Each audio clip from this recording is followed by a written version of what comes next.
स्वागत है आपका। मैं विवेक बिंद्रा, मोटिवेशनल स्पीकर और बिजनेस कोच। आज मैं बहुत एक्साइटेड हूं। आपको इंट्रोड्यूस करने जा रहा हूं mister Ramesh Agarwal, Agarwal packers movers. कौन है हमारे देश के अंदर जो अग्रवाल पैकर्स मूवर्स को नहीं जानता? ठंडा मतलब Coca Cola, mineral water, Bisleri. नमक का मतलब टाटा, कार का मतलब मारुति सुजुकी, नूडल्स का मतलब मैगी। लेकिन अगर आपको रीलोकेट करना है, मकान को शिफ्ट करना है, तो एक ही है अग्रवाल पैकर मूवर। 1 रुपए के साथ इस बिजनेस को शुरू किया। आज 2000 करोड़ का लगभग मार्केट कैपिटलाइजेशन हो चुका है। 6500 एम्प्लॉइज के साथ काम कर रहे हैं, डायरेक्ट और इनडायरेक्ट, जिसमें से 3-3.5 हजार एम्प्लॉइज इनके अपने पेरोल पे और बाकी कुछ indirect employees. 7 bar Limca book of world record, her bar record बनाते हैं, उसको फिर से एक्सीड सुपर सीड कर जाते हैं, फिर रिकॉर्ड बनाते हैं, फिर सुपर सीड एक्सीड कर जाते हैं। हर बार नया रिकॉर्ड बनाना ही इनका एक रिकॉर्ड है। 110 ब्रांच आज पूरे देश के अंदर शुरू कर दिए। 1300 इनके पिकअप पॉइंट्स बन चुके हैं। पिछले साल 1 लाख मकान इन्होंने शिफ्ट कराए थे रिलोकेशन में। कमाल कर दिया सर आपने। स्वागत है आपका, बहुत बहुत धन्यवाद Ramesh Agarwal ji. We feel so fortunate to have you here on our studio today. तो सर, ये आपने जो जादुई बिजनेस बिल्ड किया आपने फौज से निकलने के बाद, तो पहले फौज से थोड़ा और पीछे जाना चाहता हूं। कुछ आपकी क्या ऐसी वैल्यूज रही जो आपने इतने कॉम्पिटिटिव एनवायरनमेंट के अंदर इस प्रॉफिटेबल बिजनेस को खड़ा किया? मेरा जो बचपन बीता है वो गांव के एक गवर्नमेंट स्कूल से बीता है। और हमारा एक साधारण स्कूल होता था जहाँ पेड़ के नीचे बैठ के पढ़ते थे। कमरे, बहुत लिमिटेड कमरे होते थे। गवर्नमेंट स्कूल 10वीं तक का स्कूल था। तो एक बार मास्टर जी ने कहा कि भाई नज़दीक के शहर में, हिसार हमारा शहर होता था, वहाँ सर्कस लगा हुआ है, जो भी विद्यार्थी सर्कस में जाना होगा उसको 2 रुपये जमा कराने होंगे। मैं किसी तरह 2 रुपये अपने घर से मैनेज कर पाया और मास्टर जी को जमा करा दिए। अगले दिन हम सर्कस के लिए निकल गए बस के अंदर। और वहाँ लिखा हुआ था कि जो 12 साल से ऊपर होगा उसकी पूरी टिकट, और 12 साल से कम होगा उसकी टिकट माफ़ होगी। मेरी उम्र 12 साल थी। 12 साल से 2-3 महीने ऊपर थी। तो मास्टर जी ने कहा कि रमेश, तुम तो बहुत छोटा दिख रहा है हाइट के अंदर, तो कोई 11 साल का भी कह दे तो कोई बड़ी बात नहीं है।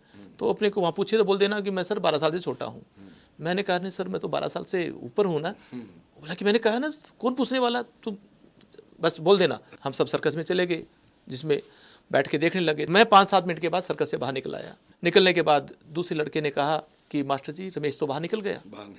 तो मास्टर जी बाहर आए, पूछा भी क्या हुआ? बोला सर मेरी टिकट तो है नहीं, मैं तो सर्कस नहीं देखूंगा।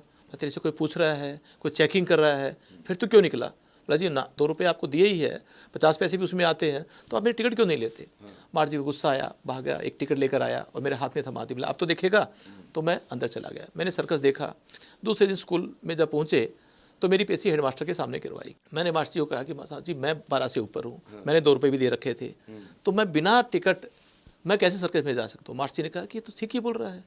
और उस मास्टर जी को कहा कि आप लोग वैल्यू अकेली किताबें पढ़ाते हो, वैल्यू भी पढ़ाते हो। मेरा ये कहना है कि वो जो चीज़ मैंने छोटी सी बचपन में की, वो मेरी लाइफ में एक यू टर्न लेकर आ गई। This is lovely. मैंने आर्मी के बारे में भी आपका सुना, बड़ी सुंदर स्टोरी कि आपने जो है पहले 15 दिन के अंदर आपने अपनी तनख्वाह वापस कर दी थी आर्मी के अंदर। आपको लगा आपने उतनी मेहनत नहीं करी।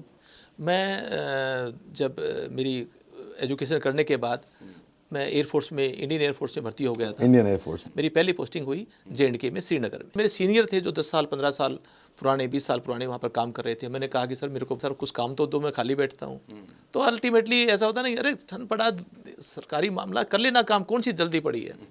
तो इस तरह से मेरे को 15 दिन तक कोई काम नहीं मिला। तो 15 दिन के बाद यानी कि 31 दिसंबर में एक पे डे होता है हमारा। उस ज़माने में जो तनख्वाह मिलती थी तो कैश से मिलती थी। तो मेरा नाम पुकारा, रमेश। मैं वहाँ चला गया तो उन्होंने गिनकर, मेरे को याद आ रहा है कि 7-1000 रुपये, 8000 रुपये मेरे को उन्होंने गिनकर दिए। मैंने जब पैसे गिनने के बाद आधे रुपये यानी कि 3,500-4 हज़ार रुपये तो मैंने जेब में डाल लिए। आधे अफसर को पकड़ा दिए कि सर ये मेरे पैसे लेने नहीं बनते। वो बोला कि ये क्यों नहीं लेने बनते? मैंने कहा सर मैंने काम 15 दिन किया है, 15 दिन तो मैंने हराम का खाया है, जिस दिन आप मेरे को काम दे दोगे मैं लेना शुरू कर दूंगा। वो मेरे पर थोड़ा गुस्से में चिल्लाया, आप डिफेंस में काम करते हो, यू बी चार्ज सीटेड, ये ऑफेंस है, यू कैन नॉट डिनाई, ये लेना ही पड़ता है। अगले दिन हमारे विंग कमांडर SK निगम, मेरे सेक्शन कमांडर होते थे, उनके पास पेशी पड़ी। तो मेरे से पूछा, बोला सर मैंने तो कोई काम ही नहीं किया, मैं कैसे तनख्वाह ले सकता हूँ? आप बताओ, कल से काम दो, मैं कल से शुरू कर दूंगा। तो विंग कमांडर SK निगम साहब बहुत अंदर से खुश हुए। उसने कहा कि यार ऐसे ऐसे बंदे मेरे को चाहिए। उसने कहा कि रमेश तुम्हारी टेबल और कुर्सी मेरी कैबिनेट में डालता हूँ, जो स्टाफ ऑफिसर, जो मेरा PA 15 साल के एक्सपीरियंस वाला चाहिए, वो मैंने आज से आपको ले लिया। यानी कि मैं 15 साल के एक्सपीरियंस वाला एम्प्लॉय जिस जगह पर काम करता है, वो 15 दिन वाले ने उसकी जगह ले ली। ये आपकी ईमानदारी का फल था। तो सर बात ये उठती है कि आपके पास तो एक अच्छी गवर्नमेंट जॉब है जिसका बड़ा सपना देखते हैं हमारे देशवासी, और आपने वो गवर्नमेंट जॉब छोड़ करके बिजनेस करने का रिस्क उठाया। आप कुछ भी करते वहाँ प्रमोशन तो आपका होना ही था, तो ये आपने रिस्क कैसे उठाया सर? एक बार इत्तेफाक ऐसा हुआ कि मैं जो ही ड्यूटी से वापस आ रहा था तो एक सिविल ट्रक कुछ मशीनें लेकर आया था, जो उस टाइम पर इनसेट लगा हुआ था हमारा इंडिया का। वो मशीनें वो खाली की, शाम का टाइम था, हालांकि मेरी उसमें कोई जिम्मेवारी नहीं थी कि मेरा ट्रेड अलग था। और मैं वापस आ गया और मेरे को ये देखा कि मशीन मेरी वहाँ पर बिल्डिंग के नीचे रखी जा रही है, और 2-2:30 बजे मेरे को उठने का मौका मिला तो देखा कि बाहर एकदम बर्फ़ गिर रही है, 2-2.5 फीट बर्फ़ गिर चुकी होगी। और मेरे को तुम रिकॉल किया कि वो मेरी मशीनें भी आज बर्फ़ में बिकी होगी, और मैं खुश हो रहा था कि ये मशीन लगेगी, लगने के बाद हम विल डू वंडर, हम बहुत नया करेंगे इन मशीनों से, नई नई चीज़ हमारे को वेदर फोरकास्टिंग में काम आएगी। मगर वो सपना मेरा कहीं ना कहीं मेरे को अधूरा लग रहा था। मैं फिर अपने बर्फ़ के जूते पहने, जिसको हम स्नो बूट बोलते हैं, और एक कोट जो हमारा कोट फरका बोलते हैं वो पहना, टॉर्च ली, वहाँ पहुँचा। पहुँचने के बाद अकेला ही उन मशीनों को सरका के मैंने थोड़ी सी साइड के नीचे किया ताकि उनके ऊपर बर्फ़ ना पड़े। और ऐसे करते करते वापस आते आते मेरे को 5 बज गए। 7:30 बजे मेरी फिर दोबारा ड्यूटी थी अगले दिन, उसी दिन समझ लो। फिर मैं दोबारा मेरी ड्यूटी पे पहुँचा तो वहाँ पर लोग मशीनों के पास खड़े थे, ऑफिसर्स खड़े हुए थे, तो वो कह रहे थे कि यार ये मशीन अपने आप सरकी कैसे, कौन ऐसा आदमी था जिसने सरकी, क्योंकि कोई था ही नहीं आदमी। तो मैंने वहाँ कहा कि सर मैं रात को आया था कि मेरे को जब बार बार ये अपने आप में एकदम ख्याल आ रहा था कि मशीन किसी तरह भीगेगी, और मैं आकर ये करके गया। तो मेरा जो कमांडर था वो मेरे को ऐसे हक किया बात भरकर, और उसकी आंखों में आंसू आ गए, यार रमेश तुमने बिना कहे, बिना ऑर्डर दिए, तुम्हारी कोई जिम्मेवारी भी नहीं थी, क्योंकि आपका डिपार्टमेंट तो डिपार्टमेंट भी नहीं था। मगर मेरे को वहाँ से एक खुशी हुई कि उसने कहा कि तुम रियल में जो जिम्मेवार हो, तुम एक अपने ट्रेड के ओनर हो। तो वो मेरे ऐसा चुभ गया कि अब मैं कहीं ना कहीं मलकियत के नज़दीक पहुंच गया, ओनरशिप के नज़दीक पहुंच गया। और उसके बाद जब एक 5 साल 7 साल की मेरी सब सर्विस हो गई थी तो मन किया कि अब मैं कोई ना कोई अपना ऐसा नया काम करूं जो, वो सब संभव होगा जब सर्विस से बाहर जाऊंगा। This is lovely actually. मैं अपने कई वीडियोस में शेयर करता हूँ कि जिम्मेदारी एक ऐसी चीज़ है जो कभी दी नहीं जाती, केवल ली जाती है। तो ओनरशिप, जो ownership is the biggest qualification for entrepreneurship. अगर कोई व्यक्ति अच्छा व्यापारी बनना चाहता है तो यही वैल्यूज फिर आपने अपने बिजनेस में भी डाली, क्योंकि मैंने भी आपसे मकान शिफ्ट कराया और देखा हमने कई चीज़ें कि हमने सुना है कि भाई मंदिर भी अगर आप लोग लेते हैं तो उसको भी बड़े ध्यान से आप लेकर के जाते हैं, आप ट्रेनिंग भी देते हैं अपने एम्प्लॉयज़ को कि वो महिलाओं के साथ अच्छे से व्यवहार करें। तो आपके बिजनेस में ये वैल्यूज़ आपने कैसे डाली, आप उसके बारे में शेयर करिए कुछ। मैं हमेशा ये सोचता था कि मेरे व्यापारी क्या सोच रहे हैं, उनको क्या चाहिए। मगर व्यापारी मेरे जो क्लाइंटों के साथ किसका मिलना होता था, मेरे छोटे छोटे पैकर्स का मिलना होता था, लेबर का मिलना होता था। वो फ्लोर पे काम करते थे पूरे दिन, उसके बच्चों के साथ, हस्बैंड वाइफ, काम वाली बाई, उनको मिलना होता था। तो मैं सोचा कि फीडबैक मिले कैसे मेरे को। तो हमारे एक दिन हमने बना रखा है, दैट इज कॉल्ड मंथन डे। मंथन डे एवरी मंथ के 4 तारीख को 8:30 बजे से लेकर 9:30 बजे तक फिक्स टाइम है। कोई संडे हो मंडे हो, वो मंथन डे होगा ही जरूर। स्टार्टिंग में तो लोग कहते हैं कि धीरे सी कौन जी अपन बहुत बढ़िया है, अपने से गलती होती नहीं। तो धीरे से कोई एक आदमी जैसे खड़ा हो जाता है और बताता कि फलां जी मेरे को ऐसा लगा कि क्लाइंट के यहाँ दर्द था, तो उसको हम 500 रुपये इनाम दे देते हैं और ताली बजवा देते हैं। जो ही उसके पास 500 पहुँचे तो दूसरा, तीसरा, चौथा सब खड़े हो जाते हैं, एक एक गलतियाँ बताते हैं। ये सारी गलतियों को समेट कर थिंक टैंक में डालते हैं हम, और थिंक टैंक से फिर निकलता है रिजल्ट्स।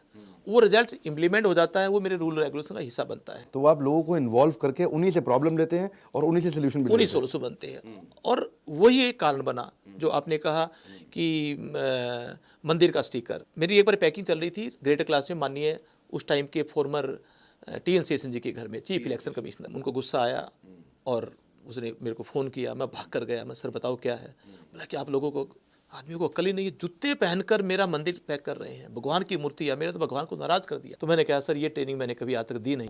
और मैंने क्या किया कि पहले जूते निकालो, हाथ साफ करो, मंदिर उस पैकेट में डालो, उसका स्टिकर बना दिया जिसमें मंदिर और उसका एक स्टिकर है हमारा जो चिपका देते हैं और 1 नंबर बना देते हैं।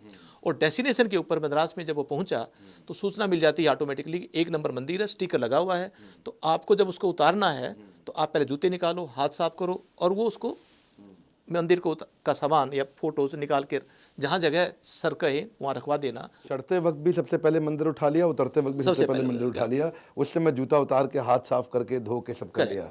तो वो एक तरह से हमारा कोड ऑफ कंडक्ट बन गया और उस दिन के बाद किसी का भगवान नाराज नहीं हुआ। आज तक लोग इसको एक एग्जाम्पल देते हैं, यार आपके लोग मंदिर का बड़ा ध्यान देते हैं। महिलाएं घर में अकेली रहती हैं, उसके लिए आप क्या ट्रेनिंग देते हैं कि महिलाओं के साथ कैसे, कुछ भी हो सकता है, लेबर जा रही है, आप कहाँ तक कंट्रोल करेंगे? एक ऐसी ट्रेनिंग दी गई है कि जब भी महिला आपके सामने निकले पैकिंग करते टाइम पर, तो आप 1 फीट स्टेप पीछे लेकर नीचे हो जाओ और महिला को पास दे दो।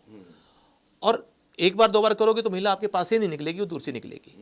वो सम्मान उनको ट्रेनिंग का हिस्सा बना कभी दिया। ऐसी दुर्घटना सुनने को आई आपको? 32 साल में केवल लोग इसलिए याद करते हैं अकेले कि जी अग्रवाल पैकर को बुला लिया, तो बोला जी शांति से घर में कुछ भी नहीं हो सकता। ऐसे सारे इनोवेशन अगर आप जानना चाहते हैं तो मैं आपको रिक्वेस्ट करूंगा, बड़ा बिजनेस मोबाइल एप्लीकेशन पे आइए और आकर के हमारे एवरीथिंग अबाउट एंटरप्रेन्योरशिप के प्रोग्राम को ज्वाइन करिए। मिस्टर रमेश अग्रवाल आपको वहां एक प्रोफेसर की तरह आके इनोवेशन के सारे बिजनेस लेसन सिखाएंगे और जहां से आप अपने बिजनेस में इंप्लीमेंट करके नेचुरली बहुत बड़ी ग्रोथ ले सकते हैं। मैं रमेश अग्रवाल, चेयरमैन अग्रवाल पैकर्स मोर लिमिटेड, और मैं आप लोगों को इनवाइट करता हूं, आप बड़ा बिजनेस मोबाइल ऐप को डाउनलोड करें। केवल लाभ ही नहीं होगा, आप अपने आप में एक महसूस करोगे कि यस हमने कुछ पाया। हमारे साथ जुड़े रहने के लिए, हर बार वापस आके वीडियोस को देखने के लिए, अगर अच्छा लगता है तो थोड़ा लाइक करके उत्साह बढ़ाने के लिए, सब्सक्राइब नहीं किया तो सब्सक्राइब करके बेल आइकन को हिट करने के लिए आप सबका हर बार की तरह प्रेम पूर्वक बहुत बहुत धन्यवाद। अग्रवाल जी आपका भी बहुत बहुत धन्यवाद।